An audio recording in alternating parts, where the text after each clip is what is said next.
అదే RTV app వార్తల్ని క్షణాల్లో చదివే అవకాశం ఉంటుంది. ఒక న్యూస్ పేపర్, ఒక టెలివిజన్ ఛానల్ మీ చేతుల్లో ఎప్పుడూ ఉంటాయి. ఇప్పుడున్న లిరిసిస్ట్లో మీరు కాంపిటేటివ్గా ఫీల్ అయ్యే లిరిసిస్ట్, అంటే మీరు కాకుంటే తను రాయగలడు మీ ప్లేస్లో అనే లిరిసిస్ట్ ఎవరైనా ఉన్నారా?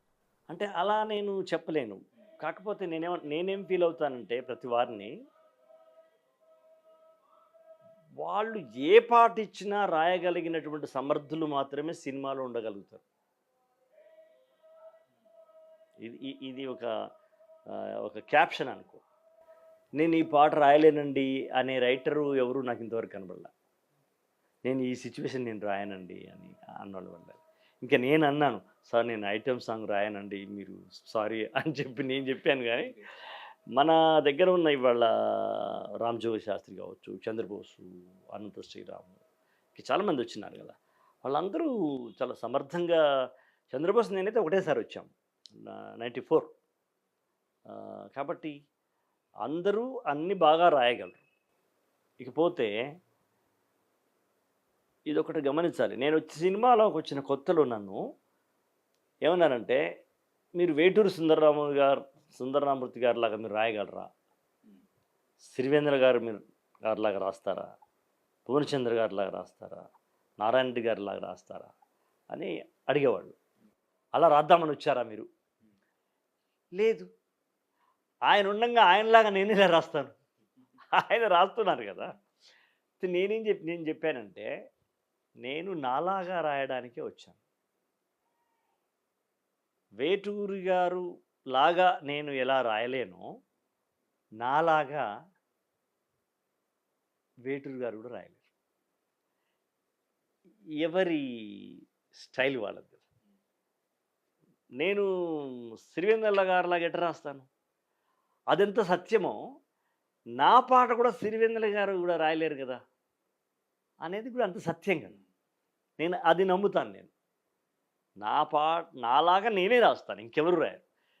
నాకు పోటీ అంటూ ఉంటే నేనే పోటీ. నాకు నిన్న రాసిన కొమరం భీముడు కంటే ఇవాళ రాసిన భారతీయుడు పాట నేను దాన్ని క్రాస్ చేస్తే నేను గెలిచినట్టు, దాన్ని క్రాస్ చేయకపోతే నేను ఓడిపోయినట్టు. ఇవాళ మీరు పాట బాగుందంటున్నారు కాబట్టి నేను గెలిచినట్టుగా భావిస్తాను. నాకు మిగతా రైటర్స్తో పోటీ లేదు, నాకు అశోక్ తేజతోనే పోటీ. ఇవాళ రాసిన పాటతోటి రేపు రాయబోయే పాట పోటీ పడాలి.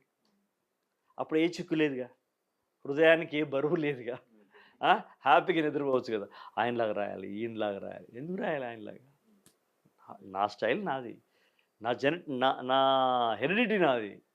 మా ఫాదర్ హనుమంతు, మా అమ్మ జానకమ్మ, వాళ్ళ బిడ్డగానే ఉంటాను తప్ప నేను ఇంకొకరిలాగా ఎట్లా అవుతాను? సాధ్యమే కాదు కదా. కాబట్టి నా పద్ధతి నాది. అది నేను కొంటె పాటలు రాయలేదా? కాళ్ళకు వెండి గజ్జల్ లేకున్నా నడుస్తే గల్గల్, ఇది రాశాం కదండి. ఇట్లాంటివి రాసినప్పుడు కూడా నేను నాలాగానే రాశాను. వచ్చిండే మెల్లగా అన్నప్పుడు నేను నాలాగానే రాశాను. బృందావనం నుండి కృష్ణుడు వచ్చాడే ఇలాంటి పాటలు రాశాము. కొమ్మ ఉయ్యాల కోన చంపాల. నాకు తెలిసి నేను చాలా వెర్సటైల్గానే రాసుకుంటూ వస్తున్నాను నా జీవితంలో అనేది నేను నమ్ముతాను. అందరూ ఒప్పుకోకపోయినా నేను సిచ్యువేషన్ చెప్తే దానికి తగినట్టుగానే నేను రాస్తాను. కాబట్టి నాకు ఇక్కడ ఏ రైటర్తో పేచీ లేదు, ఏ రైటర్తో పోటీ కూడా లేదు. సో ఇక్కడ ఇండస్ట్రీలోను, తమిళ ఇండస్ట్రీలో మీకు బాగా నచ్చిన డైరెక్టర్స్ అంటే చెప్పగలరా? అంటే నాకు ఇంకా తమిళంలోనే కాదు, సౌత్ ఇండియాలోనే మొదలు శంకర్ సార్ నచ్చారు నాకు. ఓకే.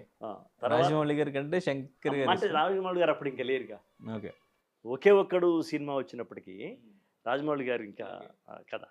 కాబట్టి మొదలు ఆయన నాకు బాగా నచ్చాడు. ఆయన ఒక సబ్జెక్టుకు ఇంకో సబ్జెక్టుకి పోలికుండదు, మీరు చూడండి. అట్లాగే రాజమౌళి గారు కూడా ఒక సబ్జెక్టుకి ఇంకో సబ్జెక్టుకి పోలికుండదు. మగధీర అంటాడు, మర్యాద రామన్ అంటాడు. ఏం మహానుభావుడు ఆయన, నాకు అర్థం. దీనికి ఎక్కడైనా ఉందా? అంత విరసతలు ఉండాలని నా ఉద్దేశం. పాట కూడా అట్లాగే ఉండాలి. ఒక పాటలో ఒక మాటలు ఉపయోగించినామంటే మళ్ళీ ఇంకో పాటలు ఇంకో కొత్త తీసుకురావాలి. అట్లాగే నాకు అక్కడ సరే పాత వాళ్ళు చాలామంది ఉంటారు, కానీ నాకు అక్కడ బాగా నచ్చిన డైరెక్టరు శంకర్ సారే. అట్లాగే బాగా నచ్చిన రైటరు నాకు కన్నదాసన్. తర్వాత మళ్ళీ వైరముత్తు సార్. ఇప్పుడు వైరముత్తు సార్ వాళ్ళ అబ్బాయే రాశాడు అనుకుంటా ఈ ఈ శౌర్య పాట.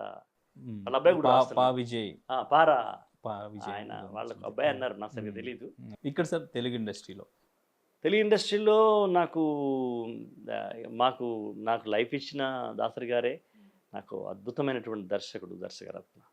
ఆ తర్వాత నన్ను చాలామంది నా చేత రాయించుకున్నారు. ఈ 30 ఏళ్లలో ఎంతమంది రైటర్స్ దర్శకులు ఉండుంటారు, కాబట్టి అందరూ బాగా రాయించుకున్నారు. అందరికీ నేను రాశాను.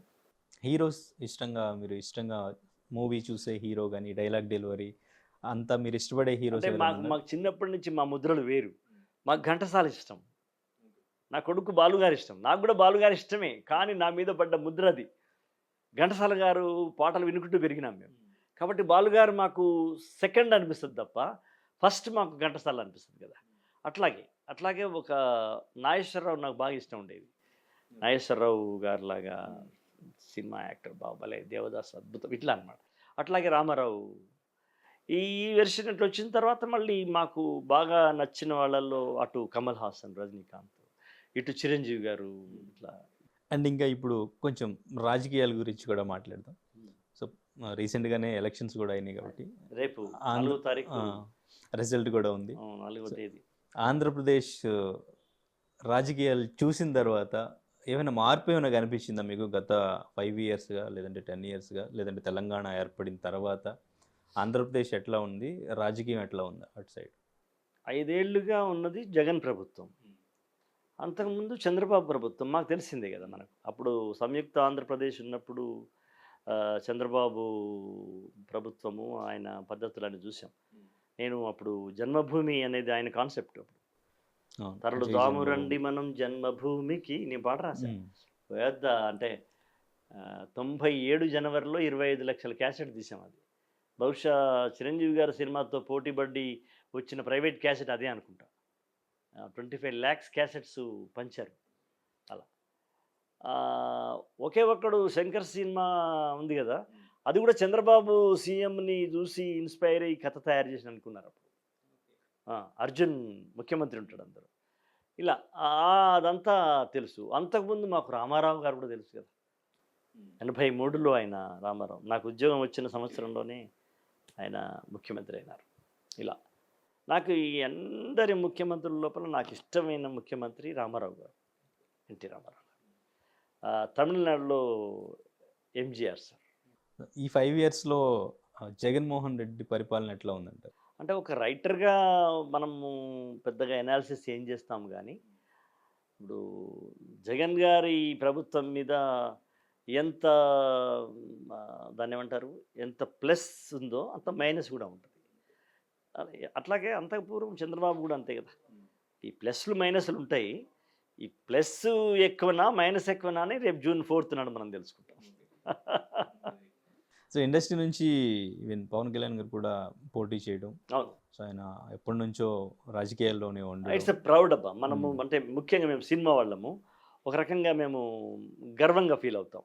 ఆయన సరే సాహసమే కదా, కొన్ని కోట్లు సంపాదించుకునే సమయాన్ని ఆయన రాజకీయంలోకి వచ్చి ప్రజల కోసం తిరగడము, ఆయన జీవితాన్ని అంకితం చేయడము, ఇవన్నీ మాకు గర్వంగా అనిపిస్తాయి. ఆయన తప్పకుండా ఆయన బాగుండాలని, రాజకీయాల్లో కూడా ఆయన రాజసంగా ఉండాలని కోరుకుంటాం కదా ఒక సినిమా వాడిగా. సో ఈసారి ఎమ్మెల్యే అవ్వాలి అని అందరూ అనుకుంటున్నారు. సో మీరు ఎమ్మెల్యే అవ్వాలనుకుంటున్నారు, నేను ఏకంగా మంత్రి కావాలని కోరుకుంటున్నాను. అంటే సినిమా వాడిగా చెప్తున్నాను, సినిమా వాడిని చెప్తాను. అలాగని నాకేదో వేరే పార్టీ మీద చెడ్డ అభిప్రాయము, నెగిటివ్ థాట్ అని కాదు. ఒక సినిమా వాడిగా పవన్ కళ్యాణ్ సార్ ఒక హోమ్ మినిస్టర్ అయితే ఎట్లా ఉంటుంది అనుకుంటాం. ఎందుకని అంటే ఏముందబ్బా, మేమంతా అంటే మేము ఒక కుటుంబం కదా. సినిమా అంటే ఒక కుటుంబం కదా, ఆ కుటుంబ ప్రేమ ఉంటుంది కదా. ఇప్పుడు నా కొడుకు పెద్ద రైటర్ అయ్యాడు, మా అమ్మ ఆనందపడడంలో ఆమెకేమీ స్వార్థమే ఉండదుగా. నా కొడుకు అని, మా తమ్ముడు, మా అన్న సినిమాలో రైటర్ అయ్యాడని ఆనందపడతారు కదా. అట్లాగే సేమ్ ఒక తెలుగు సినీ రక్త సంబంధం కదబ్బా. అంటే మీ ఈ సబ్జెక్టులు ఇప్పుడు మీరు శంకర్ గారితో ఎక్కువ ట్రావెల్ చేశారు, ఎక్కువ మూవీస్, ఆయన సబ్జెక్టులన్నీ కూడా పొలిటికల్గా, సో ప్రస్తుతం ఏం జరుగుతుంది, సో మనం ఏం చూపించాలి, అన్యాయం ఏం జరుగుతుంది, లంచాలు ఎక్కడ తీసుకుంటున్నారు, వీటి గురించి ఎక్కువ కాన్సన్ట్రేట్ చేసి మూవీ తీస్తుంటారు. మీరు కూడా దానికి సంబంధించి సాంగ్స్ రాశారు. ఈ బయట జరుగుతున్న సినారియోని అండ్ ఇంకా ఆ మూవీకి సంబంధించిన సినారియోని మీరు కంపేర్ చేసుకుని అన్నీ క్యాలిక్యులేట్ చేసుకుని మీ పెన్ను కదులుతుందా అంటే దేంట్లో ఆ సినిమాకి సాంగ్ రాస్తున్నప్పుడు? అబ్బా, కాదు. ఆయన సిచ్యువేషన్ definitely డెఫినెట్గా గా. బయట నుంచే తీసుకుంటారు. అంతే కదా. మ్మ్. ఇప్పుడు అధికార వర్గం పైన అంకుశం నువ్వే అని రాశాము, అక్కడ మీకు రాజకీయం కనపడలేదా? అంతే ఓకే. కదా. తల వంచిన బానిస రక్తం మరగబెట్టే మంటవు నువ్వే అని రాశాను. తల వంచిన బానిస రక్తము అంటే అది ఇంగ్లీష్ వాడప్పుడే కావచ్చు, కానీ తల వంచడం అనేటువంటి బానిసలు ఇప్పుడు లేరా? ఉన్నారు కదా. వాళ్ళందరికీ కూడా ఒక ఒక కొరడా మెరిపే కదా, అది సరుపే కదా. అలా తప్పకుండా మేము రాస్తాం. అయితే మేము రాసేది ఒక జెండాకు ఒక ఎజెండాకు అంకితమై ఉండదు, యూనివర్సల్గా రాస్తాం మేము. అట్లా బట్ మీరు పొలిటికల్గా కూడా పార్టీస్కి సాంగ్స్ రాశారు. చాలా రాశాను, మ్మ్. రాజకీయ గీతాలు మరి ఎన్నో రాశాను. ఆ సాంగ్స్ రాసేటప్పుడు అది కూడా ప్రొఫెషనే బా. Profession, job, job. పేమెంట్ ఇచ్చారు. ఇట్ ఇస్ జాబ్ అంతే. ఓకే, అంతే. It's a job. అంటే దాంట్లో మరి అప్పుడు పదాలు అంత మనస్ఫూర్తిగా వస్తాయా మీకు? ఒక ఇష్టం లేని పార్టీకి, ఇష్టం ఇప్పుడు లేని కాదు. పర్సన్కి రాస్తున్నప్పుడు? సినిమా రైటర్గా నేను ఐటమ్ సాంగ్ రాసినప్పుడు మనస్ఫూర్తి సినిమా ఐటమ్ సాంగ్ నాకు ఇష్టం లేదు, కానీ ఐటమ్ సాంగ్ అద్భుతంగా రాశాను నేను. ఎట్లా వచ్చినాయి పదాలు? మేము అందులోకి వెళ్ళిపోతాం. రైటరు గంగాజలం లాంటివాడు. ఆ కుజాలో వస్తే కుజ ఆకారం అయిపోతాడు, గంగాళంలో వస్తే గంగాళం అయిపోతాడు, పెగ్గులో వస్తే పెగ్గు ఆకారంకి వస్తాడు. It's natural. కాబట్టి మేము వాళ్ళు చెప్పిన కాన్సెప్టే రాస్తాం. అయితే నేను ఏ రాజకీయ గీతం రాసినా ఎదుటి రాజకీయ పార్టీని తిట్టేటువంటి విషయం ఏమన్నా వస్తే నేను చెప్పేస్తాను. నేను మీ పార్టీ గురించి మీ మీ యొక్క పాజిటివ్ గురించి ప్రపంచంలో ఎంత అద్భుతంగా రాయాలని రాస్తాను, కానీ ఎదుటి పార్టీని వ్యక్తిగతంగా కానీ వేరే గతంగా కానీ దూషణలు కానీ విమర్శనాత్మకంగా నేను రాయను. మీరు అట్లా అనుకుంటే మీరు రాయించుకోండి సార్ అని చెప్తాను నేను. మీరు నా పాటలు రాజకీయ గీతాలు చూసినట్టయితే మీకు అదర్ పార్టీ మీద తిట్లు, దూషణలు, కారణం లేని విమర్శలు ఉండవు. అదొక పద్ధతి పెట్టుకున్నాం. Thank you sir, thank you so much. నిజంగా చాలా విషయాలు నేర్చుకున్నాను. నిజంగా ఫస్ట్ నేను చెప్పినట్టు ఒక గ్రంథాలయంలో కూర్చుని ఎన్నో బుక్స్ చదివినంత నాలెడ్జ్ వచ్చినట్టు అనిపిస్తుంది నాకు. Thank you so much. All the very best sir. ఇంకా మంచి అద్భుతమైన సాంగ్స్ మీరు మాకు అందించాలి, ఆ సాంగ్స్ని ఎంజాయ్ చేయాలి, అండ్ ఇంకా మీరు ఎక్స్పెక్ట్ చేయకపోయినా ఎన్నో అవార్డ్స్ మీకు ఇంకా రావాలని చెప్పి మేము మనస్ఫూర్తిగా కోరుకుంటున్నాం. Thank you so much. Definite. రేపు కన్నప్ప సినిమా వస్తే మళ్ళీ కొత్త అశోక్ తేజ్ అని చూస్తారు. దానికి అప్పుడు మనం మరోసారి పెట్టుకుందాం interview. Okay, right sir. Thank you sir. Thank you. All the best. Thank you sir. మరిన్ని వీడియోస్ కోసం ఛానల్ ని సబ్స్క్రైబ్ చేయండి, లేటెస్ట్ అప్డేట్స్ కోసం వాట్సాప్ ఛానల్ ని ఫాలో చేయండి, అండ్ లింక్ డిస్క్రిప్షన్ లో ఉంది.